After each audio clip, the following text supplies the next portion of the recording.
Hey everyone, welcome back to Take Flight Garage. This week we're finally getting started with repairing the Boxster, chugging along on this checklist of items to knock out. And the first thing that we're going to do is take a look at this third brake light. And from there, we're going to see if we can try to figure out why the deck lid won't open. As far as the brake light goes, before I upgrade it, I figured I should probably check and get in there and just make sure that all the wiring is good. As you'll find out soon, you'll see what I found. And as far as the deck lid goes, I can't get it to open via the key fob, whether I'm holding the remote or by popping the button inside the car. So to get in here, I've been having to pull the emergency cable in the rear fender well. So yeah, I don't even hear any sort of noise when the like actuator noise, nothing happens. So we're going to knock out this brake light, and then we're going to start taking a look at the wiring for the deck lid. So I found some more acorns in the lake back here. And I don't know if that's P, but that might be P. So I think what I'm going to do is I'm going to get my detailing spray and get a brush. And I'm going to go to town on here, and we will see how good I can make this look. So let's knock that out real quick.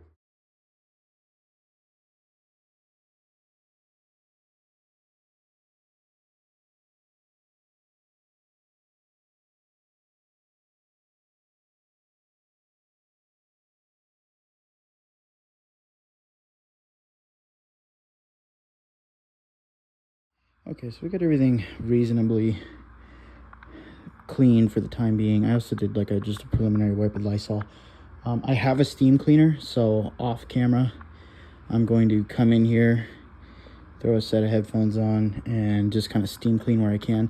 I want to be really careful because obviously this is all the main like electronics of the car here. So that's why you saw me keep this piece of carpet trim in, other than the fact that I was too lazy to take it out because of that, but mainly because I just wanted some sort of barrier to keep this protected. So I'm going to inspect all these wires, see if I can find anything that's chewed.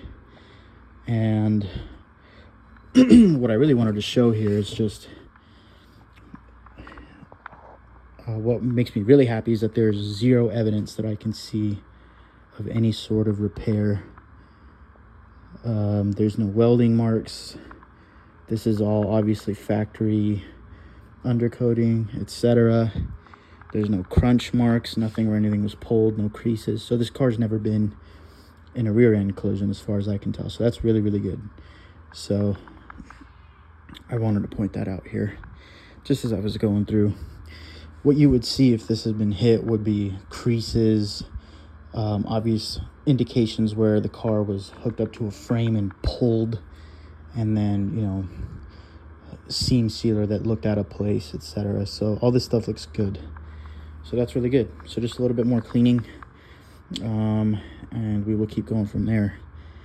And hopefully I can find out why this third brake light's not working.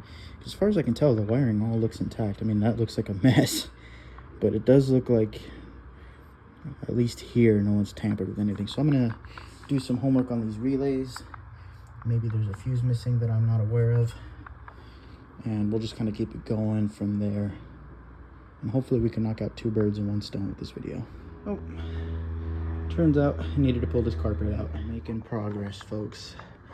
I have found one broken wire, and that leads to the plug for the third brake light. So that's why that brake light is not working. So I was worried that I was gonna have to come in here and splice into like one of the taillight plugs.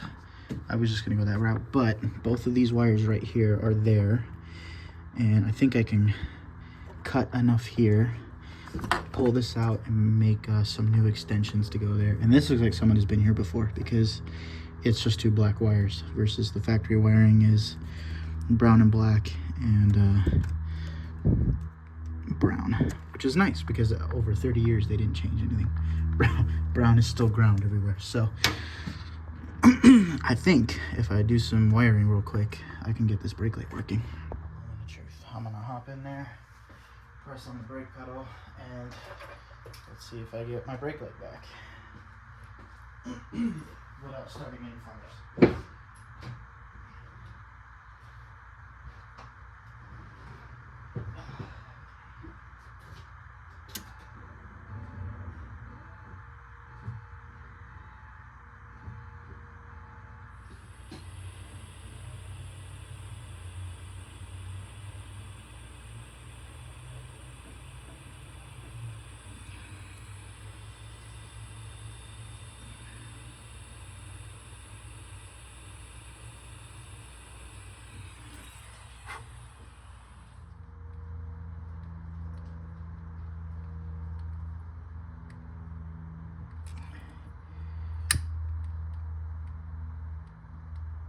Here's the end result of the repair. Hopefully you can't even tell where it is. I'm not going to tell you. So, cool. That is the first repair on the Boxster done.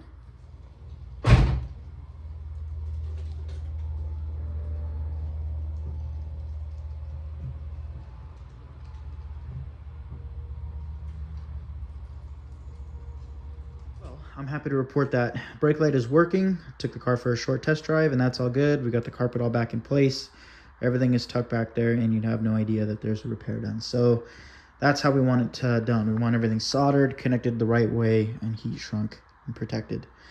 So now it's time to figure out what is going on with this actuator. As I mentioned in the beginning of the video, I don't hear any sort of solenoid noise when I'm clicking the button from the car or when I'm using the remote. Doesn't matter either way. I get like, it's just totally dead back here. One thing that I'm noticing that's kind of weird, and I don't know if this is right and someone can help me figure it out, but this wire that's going towards the actuator itself, in looking in replacement parts, this is all one unit. This trunk light didn't come on until that was plugged in. So, and that is this plug down here. So, oh, come on, focus. Yeah, it's that bottom plug down there, this guy. So it's the same color-coded wire, runs all the way back and up to this trunk light. And what I really don't understand is, like, why would that go directly to the trunk light? So I think, from what I can tell, this might be the actual wiring harness for the actuator. And what I want to try to do is connect a battery, a little 9-volt battery, and see if I can get the actuator to manually pop that way. And that way I can sort of isolate whether it's the actuator that's bad or the wiring in the car that's bad, that needs to be inspected. The only problem is in all the research that I've done and searching all the forums, I can't find which wires to connect things to try to pop the actuator. So if one of you guys can help me out and tell me if I'm not crazy and it should be one of these brown wires that is the actuator plug, and maybe someone has gone in here and done some funky wiring where they've just hardwired this trunk light, or if it is indeed one of these main harness plugs here, if one of these wires is meant to actually be the actuator plug, then I can disconnect that real quick and test it. Just with all the cleaning and everything, took a little bit more time than I anticipated, so I still want to just take some time, come back in here, steam clean all this. This definitely smells a lot better.